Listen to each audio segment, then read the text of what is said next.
Moving on, after the shocking suicide of Sushant Rohila, a third-year law student from Amity University, furious students organized a protest outside the college campus along with his family members.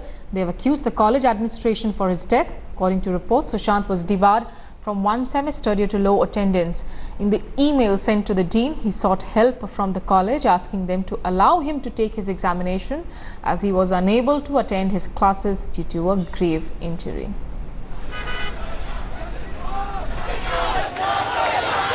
He was the convener of the debating society. He was a member of the Moot Court Society, souvenir committee. He was heading, and he used to bring sponsorships for the college events that would happen. So since he was into all of this, he could not be physically present in the class all the time.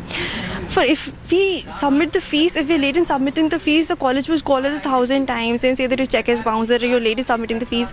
But in this case, he has sent a serious email, and they just neglected it. There's no reply. Nobody told us that your son is writing such harsh words. Please take care of him.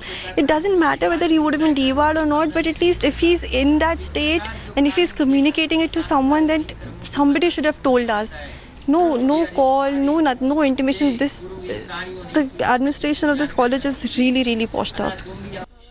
Over 100 students have gathered Amity IP University's gate number 1 and all have one demand: justice for Sushant Rohila. Students are saying that this has been happening on a regular basis. They claim that they have been harassed by college authorities over a period of time, and the principal has run this university with an iron fist. Students are saying that college authorities have so far helped no one out and given no outreach to students, despite students protesting repeatedly.